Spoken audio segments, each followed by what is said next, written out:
Well, good afternoon and welcome along to the Pastor's Heart. My name is Dominic Steele and it's great that you could join us. We're live on Facebook at 2 o'clock every Tuesday afternoon.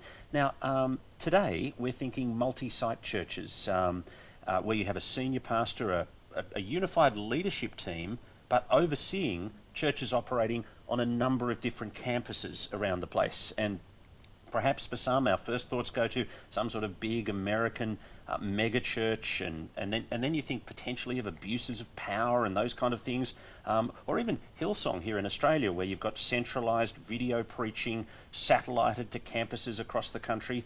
But there are a number of churches in our networks quietly rolling out multi-site within the traditional denominations. We can think Creek Road in Brisbane in the Presbyterians, or MBM Rudy Hill in Sydney, or Life Church at Quakers Hill in Sydney, or of course City on a Hill through Melbourne, Geelong, Brisbane. Today we have as a guest Wade Burnett. Welcome, Wade. Thank you. Glad to be here. Wade is a church planter and consultant from the USA. He's in Australia. In fact, he's just off the plane today. Just off the plane today. You've been out to Rudy Hill and then back into here. So you haven't been to sleep for 40 hours. I'm starting to feel it, but yeah, very much looking forward to today. And also Ray Galea, the senior pastor of MBM. Great to be here, Dominic. Old friend, great to have you. Now, Wade, the pastor's heart. Let's start there before we get to multi-site. And perhaps you could tell us a journey that you've been on where God has touched your heart.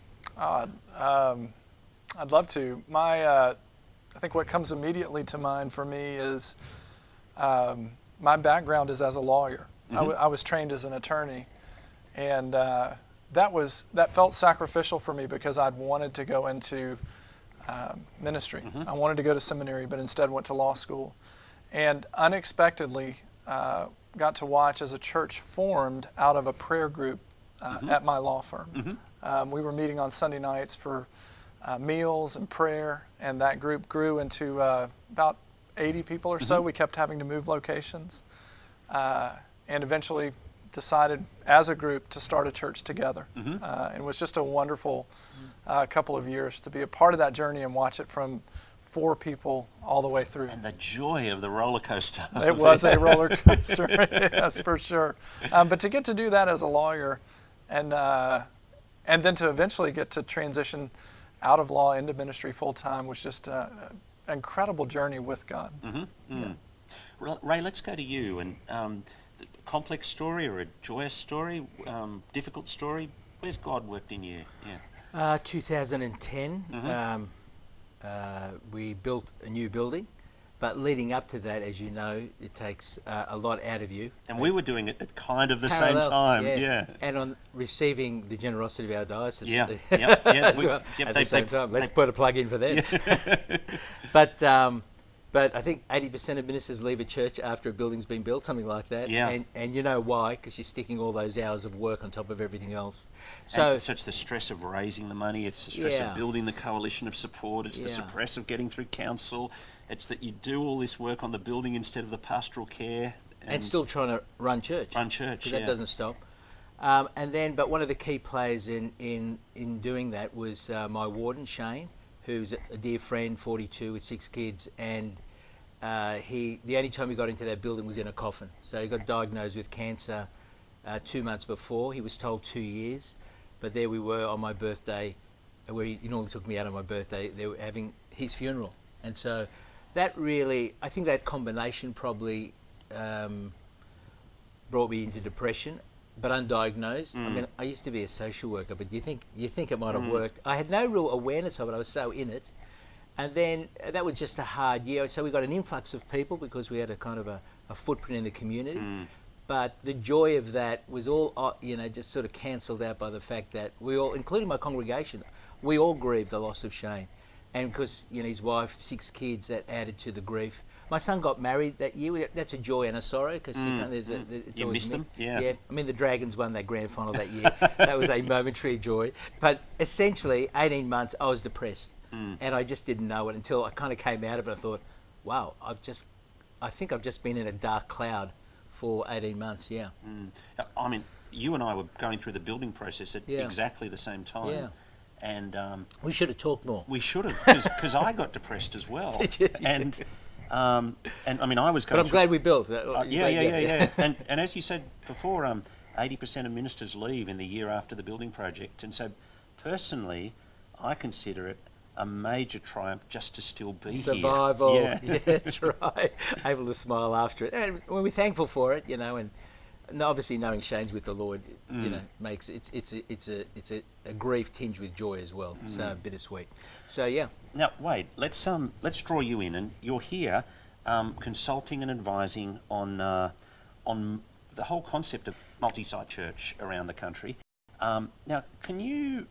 I did that parallel, if you like, between if you like, the bad image or the negative image of the multi-site, and then some positive examples. Can you just take us through some of the strengths and weaknesses, the opportunities, the contrasts with the whole multi-church thing, multi-site thing? Absolutely. Probably the easiest way to break it down is to look at the first 10 years of the movement and then the second 10 years. In the first 10 years of the movement, multi-site was highly represented by the wave of churches you mentioned. Very large churches, very well-known pastors, very large budgets, video streaming, very large campus launches. Most of that I would categorize almost without exception. The energy behind multi-site campuses in that first wave was the need for space. These were churches that were needing room, and multi-site offered an opportunity to, without having to go through another building campaign, which you guys just talked about some of the challenges associated with that, launch a new location and create some additional seats. The second 10 years... It did feel, watching from the miles and miles away where we were, as if America was on a trajectory towards having 9 celebrity preachers doing the whole nation. Yes. Well, Ed Stetzer, who's been over here some as well, Ed is a friend of mine. He was writing for the largest denomination in America then, and actually said that we were inadvertently removing platforms to train up new preachers, because eventually we were going to end up like with network TV. We would only have a few. I mean, that's what's happened on the radio station. Yes, it's a predictable track if that's the one you stay on. What's happened instead over the last 10 years, instead of it becoming more centralized, though it has become more decentralized, and that's the end of the multi-site world that I work on. Just to give a few numbers, in the early days of multi-site, there were only a handful of churches trying this, and in the 20 years or so since then, it has grown to 5,000 in America, 5,000 multi-site churches. 75% of those now use live preaching. So it's become the dominant model. And what has happened is churches have embraced more than one location, but with live preaching, it has opened up more opportunities to train up and raise up new preachers, more collaboration on teaching teams, and more challenges on how to coordinate all of that to keep it one functioning church. What's been your take on it, Ray, as you've watched from a distance and actually just begun to do it?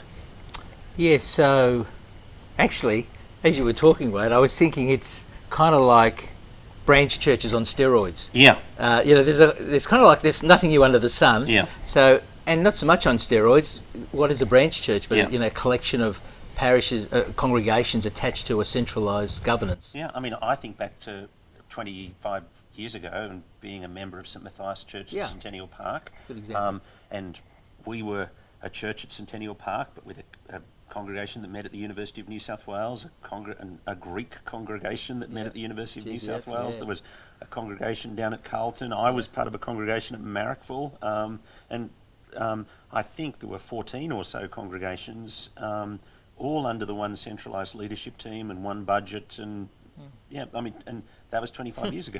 Wow. So you were part of it. You were part of a multi-site church, Dominic. When we said, we need to be interviewing you. That's right. You're wasting your time here. I kind of built up all my hackles of thinking about abuses in America, and I thought, hang on, I've been there and done it. You were doing it. You were doing it.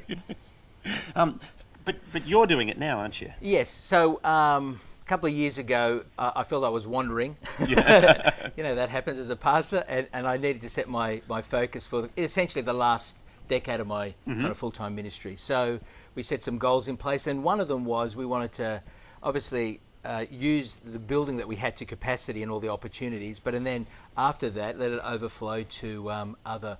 We had church planted before, and to be honest, we were thinking of 5 new church plants in 10 years. Mm-hmm. But after the first one, which we did, and then hearing Wade and starting to think about Multisite, it made me rethink that maybe not so much church planting, but Multisite will increase the likelihood of success and gospel effectiveness. But I suppose that's hearing some of the data that I got from Wade kind of persuaded us to shift from church planting to Multisite. So Wade, perhaps you could take us to what is the difference between a church plant and a daughter church within a multi-site network? Yeah. 2 big differences. One is the governance structure. Mm-hmm. Church plant functions autonomously once it's launched. There may be a relationship between the church that launches it and that new congregation, but a multi-site campus functions as a part of the church that launches them. So we created a definition. It's one church operating in 2 or more locations under a single governance structure and budget. So it doesn't matter how far away those locations are or even really how closely tied they are in things like the sermon series or children's ministry. What matters is whether they're under the same governance structure and budget. And that makes it a multi-site church. So that would be one big difference. The other big difference is how much is provided to the new congregation when it's launched. Typically in church planting, what we see is a leader is identified, they're given some resources and some direction, and then we wish them the best. Yeah. And in the multi-site launch model, there is a lot more that's given. A leader is certainly identified, and there is usually some resources provided as well, but there are people that have become a part of the launch. There's staff resources that become a part of the launch. There's ministry resources and a lot of other things that are given as a part of the launch to help ensure the success of that new campus. So I guess you're thinking because you're going to stay part of the family, therefore a win for you long term is a win for us long term. Yes. Does it mean you're looking for a different personality type of leader? Is the campus pastor a different, because I mean, I might be completely wrong and speaking completely out of turn, but the young men that I've seen take on the church planting have been, here's a generalisation that I'm sure will get me into trouble. Don't say it, Dominic, don't say it. They've been quite determined. They've been kind of entrepreneurial and willing to fight and take on the mountains and challenge and run and whereas if it's a daughter church, are you looking for the same person? What you've employed somebody, right? Yes, but and you've looked for both kind of people. Yeah. Yes, I mean obviously an entrepreneurial dimension is important. But I when we were appointed Grant, who was a member of our congregation, we were thinking in terms of church plant. It's kind of during the process of after it was established that we're actually now thinking. I mean the call's with him actually after 3 years. But in terms of whether he wants to keep it as a church, go independent. But he's thinking, and I guess we're just thinking collectively, the wisdom of him staying or going. But we've actually made it, in his case, his call, because of how it's just the order in which it's happened. We didn't know about Multisite until after we launched it, and now we're sort of backtracking. But yeah, he's a sort of guy who could do both, really. Right. Happy to work on a team, happy to, be established as an Anglican in an Anglican parish. What's your advice as the consultant, Wade? I do believe they're different leaders. I think both probably need a very... Did you agree with my analysis? I do. I absolutely do. I just would say the campus pastor also needs that. Right. The distinctive for me is not whether they're entrepreneurs or not, because it is a startup. They both need that. The distinction for me is the campus pastor does not need to be somebody who wants to put their fingerprint on everything. You want them to be someone who believes in your model of church so deeply that that's what they want to reproduce. Ideally, you would be launching somebody out who has been a part of your church for years, who understands your staff team and your culture and your people and how ministry works in your church. And they don't want to go reinvent the wheel. They want to reproduce that model because they believe in it. That's the key distinction. So if somebody wants to do their thing And I think that can be wonderful. A church plant is probably the best fit for them. It's when they believe in the thing that's already happening and they want to reproduce that the campus model is the perfect fit. Now, we've had a couple of questions in on Facebook. Brandon Benisi's asked, is the usual pattern at a multi-site location to live stream preaching from a main campus a balanced diet of live stream versus local preaching, or do most churches aim for live preachers as the majority? And I guess there's a policy and effectiveness question there. What's your take on that, Wade? We keep a lot of current data on the multi-site churches that are up and running in America. The latest statistics show that I mentioned this earlier, about 25% of the multi-site churches use video only. It's about 25%. And those do tend to be the very large, very well-known pastors that everybody heard about in the early days of the movement. About 50% use live teaching only, and then about the remaining 25% use a blend. So those are the statistics that are out there currently. So again, 75% on either all the time or a significant percentage of the time are using a team teaching approach. What's your approach going to be, Ray? I mean, I'm imagining it be mostly live, but then... Hey, I'm a Sydney Anglican. Come on, Dominic. But I'm thinking like... No, sorry. Sunday week I will be preaching a recorded sermon because we're in Jerusalem. And the passage on that day is, get this, Hagar and Sarah on earthly Jerusalem.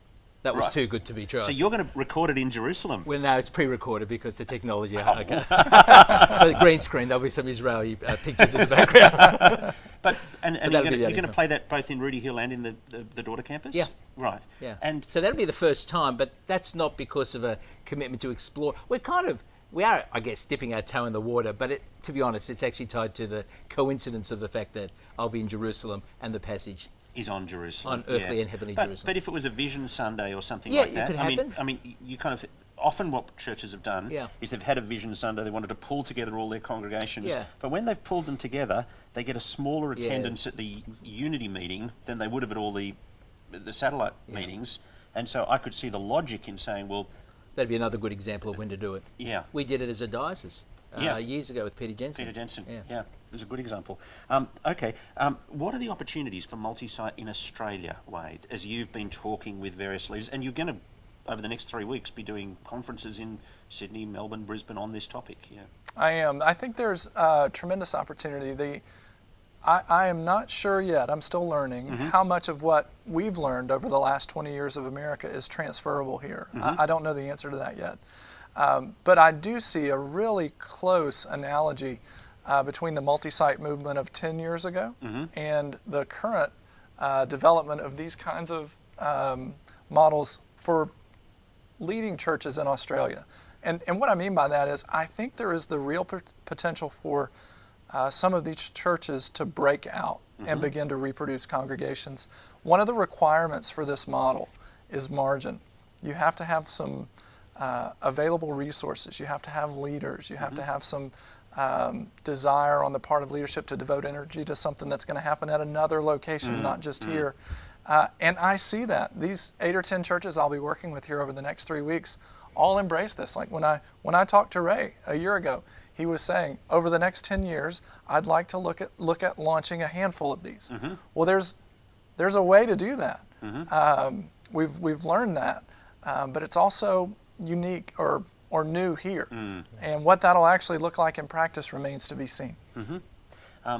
We've had another question, one from Hannah Team, and she's asked, do you think Anglican churches, I guess she's thinking Sydney Anglican churches, would be more effective / viable if they amalgamated to have approximately one church per 5 to 10 suburbs rather than an individual church for each suburb? Well, there's a cat amongst the pigeons, right? Do I feel stupid? Now, I think you just need an array of options. Right. Now, I think, the reality is, we've got, that's referring to Sydney Anglicans. Okay, we've got 270 roughly parishes. We know the population is swelling. The ratio between churches and people is now yes, and the gap's getting bigger.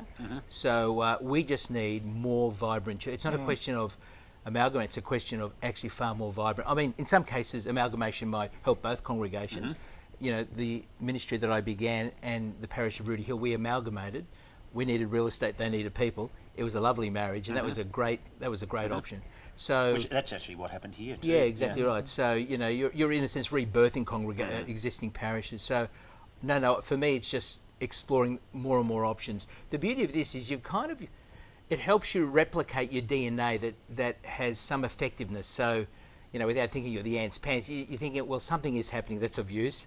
Let's try to replicate this and scale it up so we can impact more people with the gospel. And because in the end, we don't want it just to be about transfer growth. We actually want it to be gospel growth. Otherwise, really, we're just moving the decks on the chairs, the chairs on the deck. So, and I think, you know, with a missional heart, it becomes an effective way of reaching the lost. Yeah.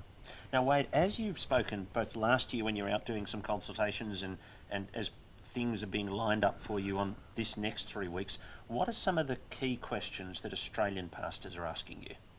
Well, I think probably the number one question I get asked is this possible here? I think there's an assumption about church in America that if you open the doors and the building is ready and the music's good, that people you'll have 500 people after 3 weeks. That's not true. Nothing. That's not true. Well, I always tell people it is true, but only in certain parts of America. If you don't mind, can I offer a quick illustration? Yeah. So I got a chance to teach at the largest church planting conference in the States with the head of the Southern Baptist Church Planting Initiative, Jeff Christofferson, and they are planting 40 churches a month.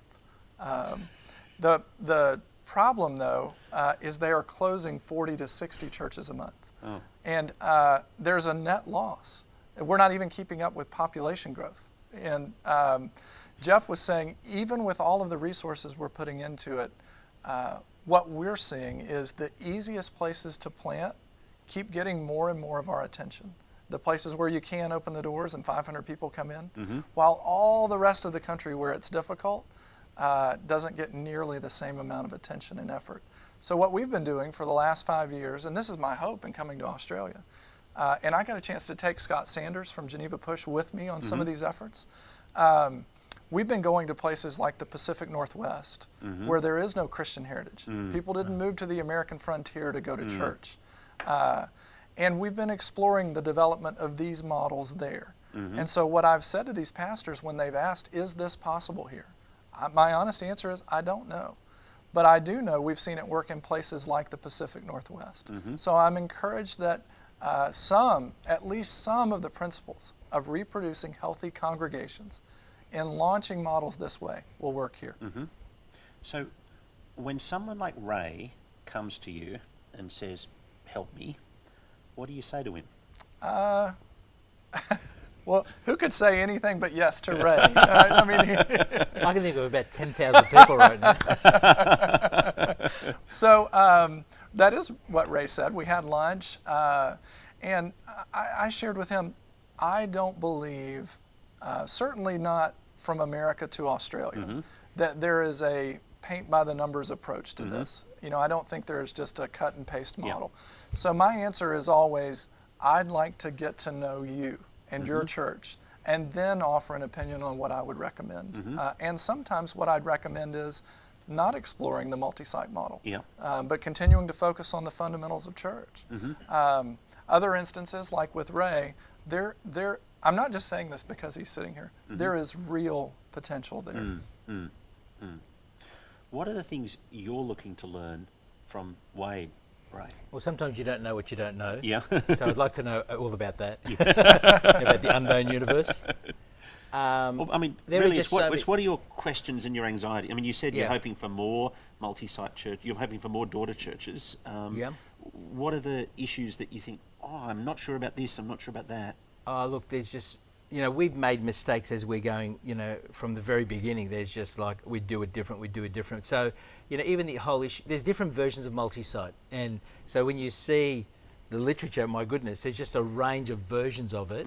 And so Wade defined it in its most simple form, but the combinations and trying to work out what combination suits you. So it's kind of the structure is appropriate for you. So, one governance, 2 sites is a kind of bare definition. Now we've got distinct budgets. So I don't know even if that. So that's it, like that was raised earlier. So as I think out loud with you, because we want them to own their budget, own their ministry, but it still comes under the governance, the wardens of our church, so forth. So does that violate? Little questions like that, big questions like that. So there's one after another when you're thinking. We didn't do that to begin with. The next multi-site, we would have a distinct budget for it. So the people who are contributing contribute to that.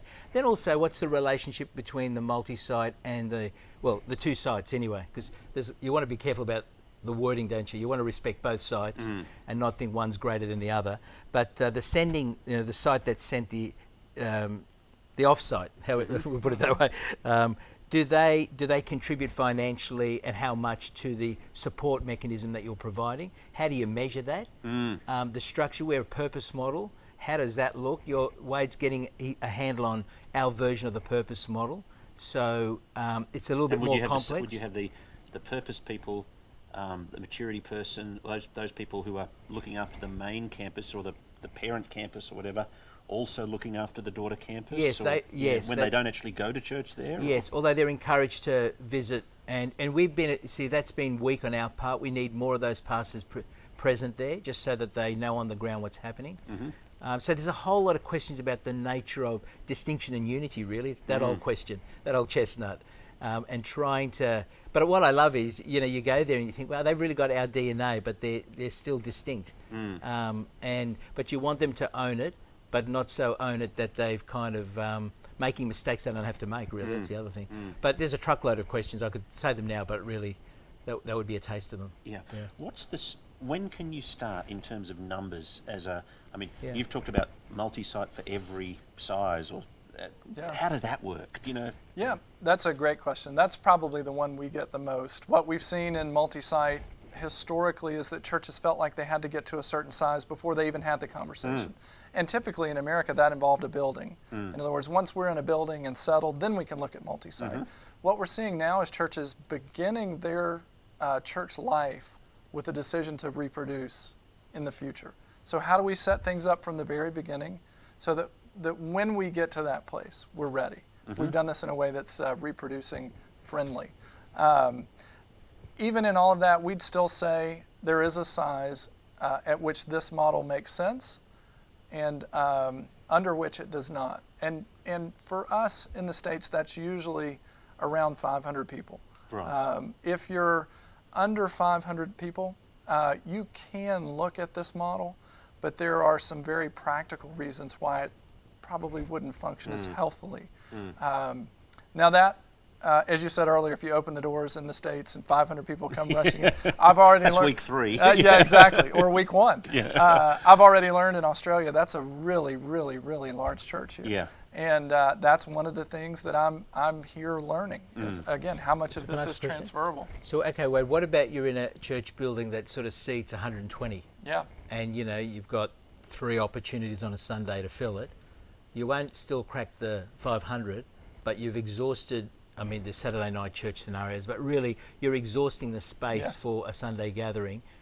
Could you multi-site with a lower number, but relatively speaking, you're dealing with a building that's full? You can. I just got back from one other area in the States that's very difficult to just do church is the Northeast. They do have a religious heritage, but it's extremely post-Christian now.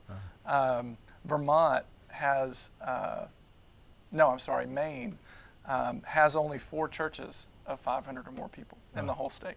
Wow. So we were America. up there. Yeah. Yeah, that's what I mean. It's not all like what you read about. It's like Australia. Yes, and that's why I went to those places, and honestly, that's why I'm here. But working with one of those churches that's not 500 and in their current facility is not ever going to be. Right. We are putting together a model for them that will allow them to launch a new campus. Right. But what it will require is a much longer launch window. There will be a group strategy and some things that are going to go on in that new area for a pretty long period of time before it's ready to launch a new congregation there. A longer amount of time in leader development too. And how, sorry for stealing your No, question. that's fine. How big does the core group need to be for a multi-site? What we would love to see, now we can't always do this, but we would love to see 80 to 100 people go. Is that 80 adults or 80? Total. Yeah. We would count everybody in our numbers. So 80 to 100 people go, and each of them, this is the, if I could take one little side note, what has happened in Multisite, the big paradigm shift, is it has gone from a space strategy, like we need more seats, to a mission strategy. Like we want to reach more people. And in these smaller launch models, what we've seen is when you can engage those 80 to 100 people in the mission, and they commit to go out and reach people in their homes, through groups, through a future invitation to a church service, it can be really, really powerful. So 80 to 100 is not enough unless they commit to actually be a part of the mission of reaching out. Yeah. And then it can be. Wade Burnett, thanks very much for joining us on the Pastor's Heart. You're very welcome. Ray Galea, thanks for coming Thanks, Dominic. in. Yeah. Look, it's been great to have these two gentlemen with us, and we could keep talking for a long time, I think. You've been watching or listening to the Pastor's Heart, and we'll look forward to catching up with you next time.